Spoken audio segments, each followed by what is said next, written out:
Oke, perkenalkan nama saya Muhammad Hilmi. Pada kesempatan kali ini saya akan melanjutkan slide 4 kapasitas. Jadi kalau kita bicara soal memori, satu memori misalkan baik itu RAM atau data storage itu berupa berapa sih besarnya? Besarnya itu berarti yaitu kapasitasnya itu sendiri. Itu karakteristik memori yang jelas adalah kapasitasnya. Kapasitas ini dinyatakan dalam byte. Satu byte yaitu 8 bit atau word. Panjang word yang umum adalah 8, 16, dan 32 bit. Kapasitas eksternal memori biasanya dinyatakan dalam byte. Selanjutnya ada metode akses. Yang pertama, sequential access, yaitu penyimpanan data yang membaca data yang tersimpan secara berurutan. Nah, memori diorganisasikan menjadi unit-unit data yang disebut record. Waktu untuk mengakses record sangat bervariasi. Contohnya pada peta magnetik. Nah, peta magnetik ini digunakan oleh IBM pada tahun 1950 untuk menyimpan data. Saat sebuah roll magnetic tape dapat menyimpan data setara dengan 10.000 punch card, membuat magnetic tape sangat populer sebagai cara menyimpan data komputer hingga pertengahan tahun 80-an. Selanjutnya ada direct access. Nah, direct access. Direct access ini yaitu metode akses memori yang digunakan beberapa perangkat secara bersamaan, namun sebagai tambahan setiap log dan record memiliki alamat-alamat yang unik berdasarkan lokasi fisik. Contohnya pada disk. Nah, di disk ini ada hard disk. Nah, hard disk ini merupakan media penyimpan yang bersifat non-volatil. Non-volatil ini yaitu berarti bisa menyimpan data tanpa adanya arus listrik. Selain itu, hard disk juga berfungsi sebagai boot device atau perangkat boot. Nah, di hard disk ini juga ada HDD dan SSD. Selanjutnya juga ada floppy disk, yaitu jenis disk ini dulunya dipergunakan pada komputer yang memiliki slot floppy disk. Bentuk fisik dari floppy disk ini kotak dan memiliki piringan untuk proses penyimpanan dan pembacaan data pada komputer. Selanjutnya juga ada USB flash disk. USB flash disk ini sering kita jumpai pada anak sekolah dan ya pegawai kantoran karena USB flash disk ini ukurannya sangat kecil dan mudah dibawa kemana-mana. Jadi banyak digunakan untuk menyimpan data, tugas atau semacamnya. Selanjutnya juga yang terakhir ada optical disk. Optical disk ini merupakan jenis penyimpanan dalam bentuk piringan. Optical disk ini memiliki berbagai jenis seperti CD, DVD, dan Blu-ray. Selanjutnya ada random access. Setiap addressable location di dalam memori memiliki mekanisme yang unik dan pengalaman yang secara fisik built-in. Waktu untuk mengakses lokasi tertentu tidak tergantung pada urutan akses sebelumnya dan bersifat konstan. Contohnya pada main memory. Nah, di main memory ini juga ada random access memory dan read-only memory yang nantinya akan dijelaskan oleh rekan saya. Selanjutnya ada associative access. Nah, sebuah word dicari berdasarkan pada isinya, bukan berdasarkan pada alamatnya. Nah, contohnya pada cache memory. Nah, cache memory ini merupakan versi kecil dari RAM, dengan kecepatan yang lebih tinggi. Memori ini terletak antara RAM dan prosesor atau CPU sebagai jembatan yang mengalirkan data antara keduanya. Oke, slide selanjutnya ini ada kinerja. Di kinerja ini ada access time, yaitu waktu yang dibutuhkan untuk dapat mengakses data yang diperlukan. Nah, waktu yang dibutuhkan untuk melakukan operasi ini baca atau tulis. Untuk cycle time-nya itu access time ditambah dengan waktu tambahan yang diperlukan agar transient hilang dari signal. Selanjutnya ada transfer rate, yaitu kecepatan data agar dapat ditransfer ke unit memori atau ditransfer dari unit memori. Di kinerja ini juga ada formula atau rumusnya, yaitu Tn sama dengan Ta ditambah N per R. Nah, untuk Tn di sini yaitu waktu rata-rata untuk write and read-nya N bit. Dan untuk TA-nya di sini waktu akses rata-rata ditambah N jumlah bit dibagi R kecepatan transfer, dihitung dalam bit per detik atau bisa disebut BPS. Nah, selanjutnya juga ada hierarki memori. Nah, hierarki memori ini yaitu sebuah pedoman yang dilakukan oleh para perancang demi menyetarakan kapasitas, waktu akses, dan harga memori untuk tiap bitnya. Nah, pada diagram piramid ini yang pertama ada register. Nah, di register ini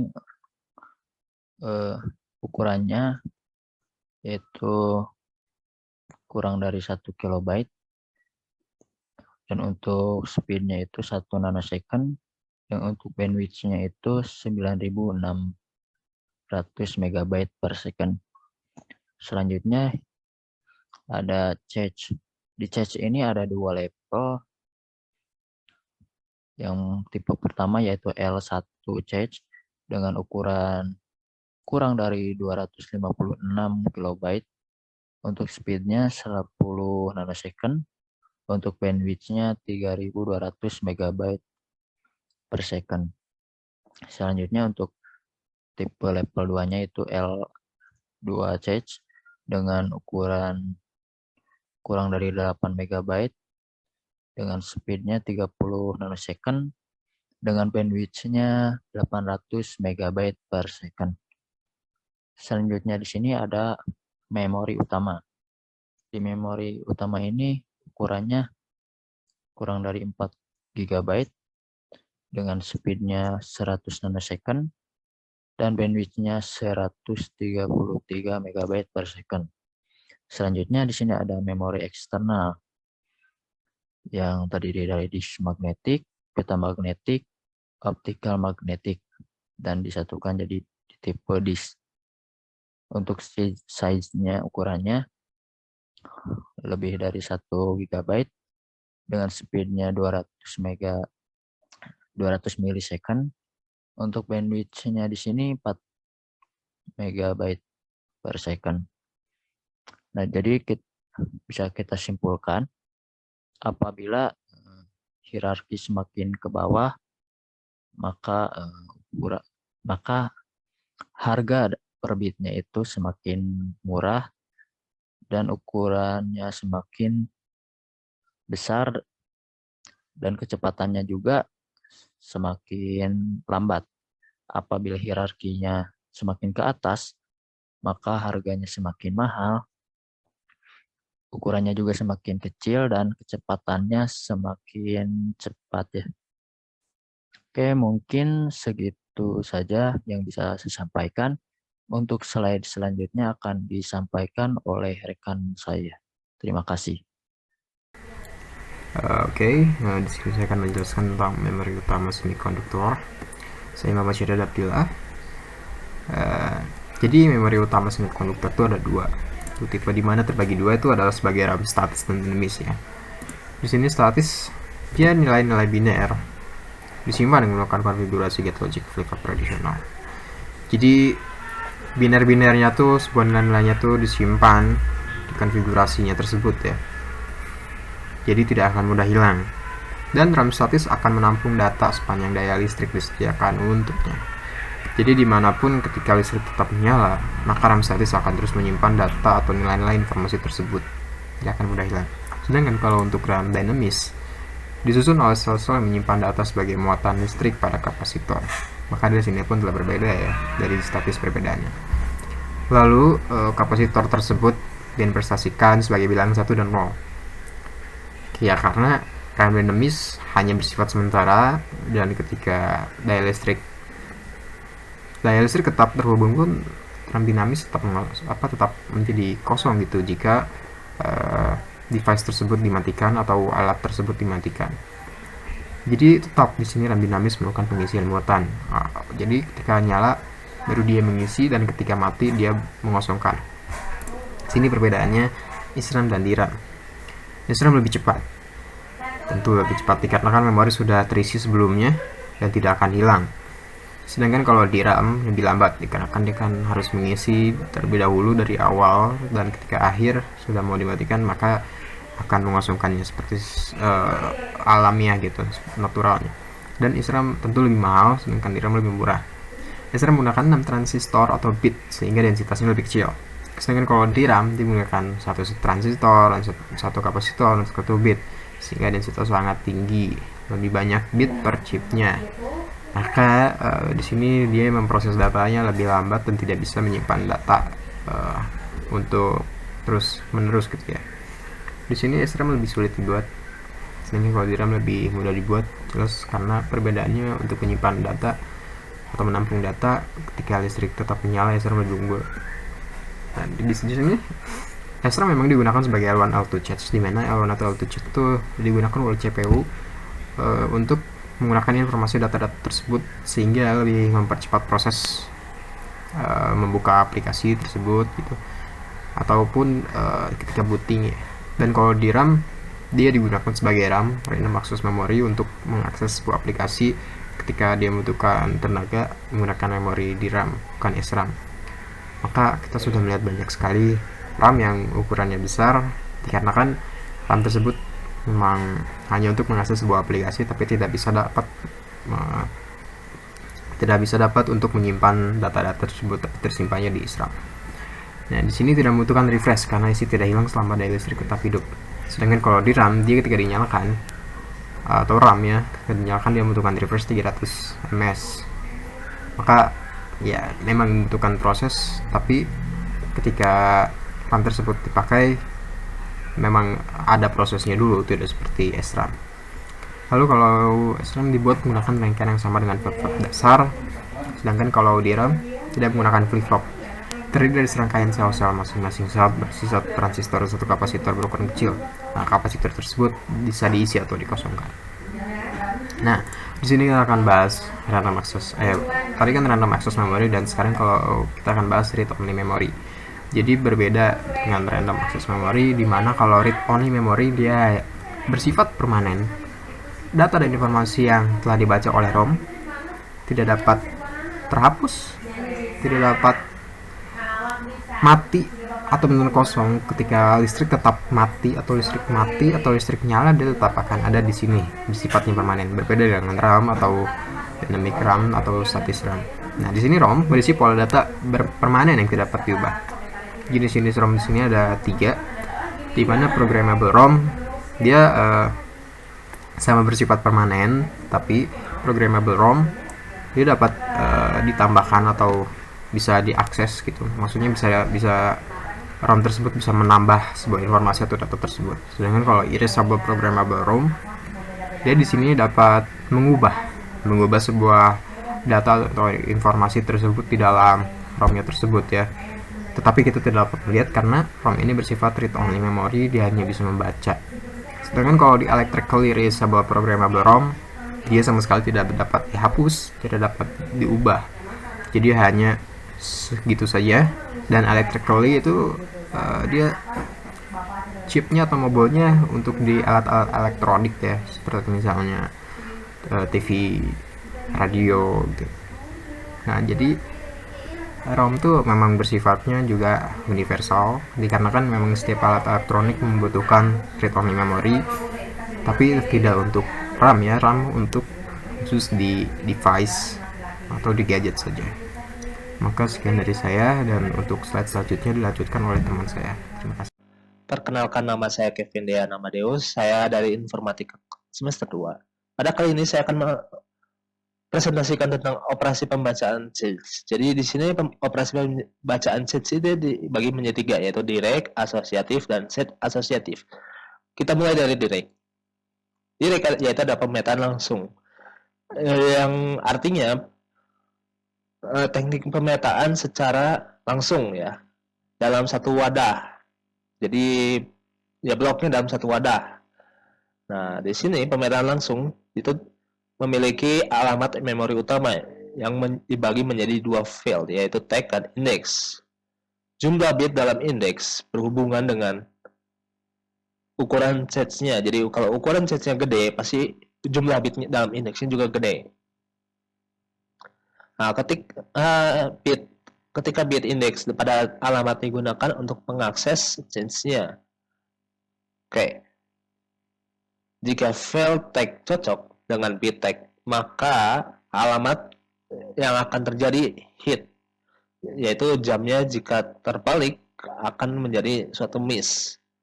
Nah, jika fieldnya tidak cocok, maka akan menjadi suatu kesalahan atau terjadinya error system.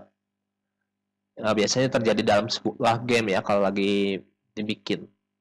Nah, kelebihannya yaitu adalah mempunyai waktu akses yang lebih cepat daripada RAM karena mempunyai field alamat yang lebih kecil. Dan di sini kekurangannya yaitu adalah tidak dapat menyimpan secara bersamaan apabila dua buah word mempunyai indeks yang sama dan tag yang berbeda. Nah, di pemetaan asosiatif ini adalah seperti update-annya ya. Dan di pemetaan asosiatif ini yaitu adalah untuk mengatasi kemungkinan atau cara-cara yang sudah dilakukan oleh pemetaan langsung.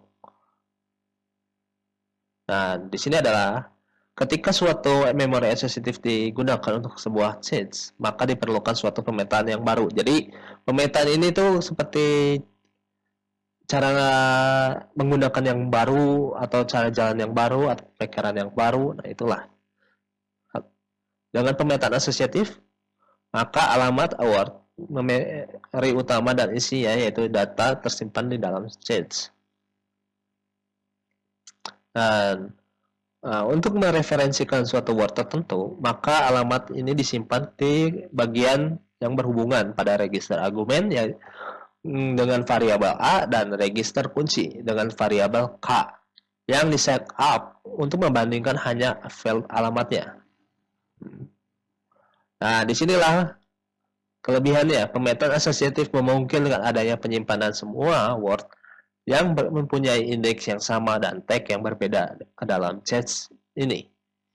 Jadi ya pemetaan langsung itu jika indeksnya sama tapi tag yang berbeda, maka akan terjadi error. Tapi pemetaan asosiatif itu dalam bentuk indeks yang sama dengan tag yang berbeda ke dalam sheets-nya. Jadi masih bisa untuk menyimpan ya dibanding membuangnya ya. Dan pemetaan kelompok asosiatif ini bisa disebut dengan pemetaan set asosiatif. Set asosiatif ini adalah kombinasi antara pemetaan langsung dengan pemetaan asosiatif. Bisa dilihat. Nah, kombinasi antara kedua organisasi tersebut sebelumnya. Nah, dalam jenis pemetaan kelompok asosiatif, dua word, dan di sini adalah kelebihannya ya, dua word dengan indeks yang sama dan tag yang berbeda dapat disimpan dalam kelompok yang sama.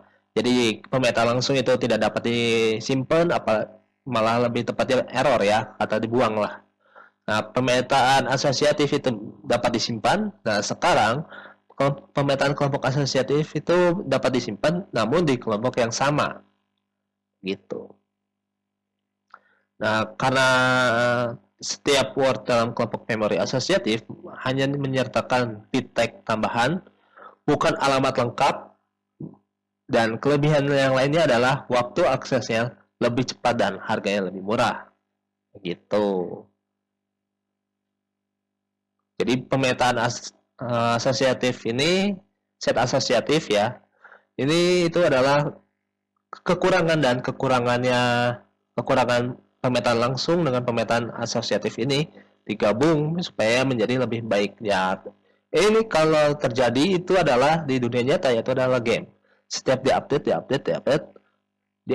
terus-terusan, mungkin akan tambahkan memori yang gede, tapi ya, development akan mengurangi memorinya itu menjadi lebih ringan dengan fitur yang lebih baik lagi, begitu. Untuk organisasi DRAM-nya itu akan dibacakan oleh teman saya. Mungkin ya sekian dari saya. Mohon maaf jika ada kata-kata yang salah atau kekurangan kata atau ya masih agak meragukan. Mohon untuk mengisi di kolom komentar ya. Oke, sekian dari saya. Terima kasih.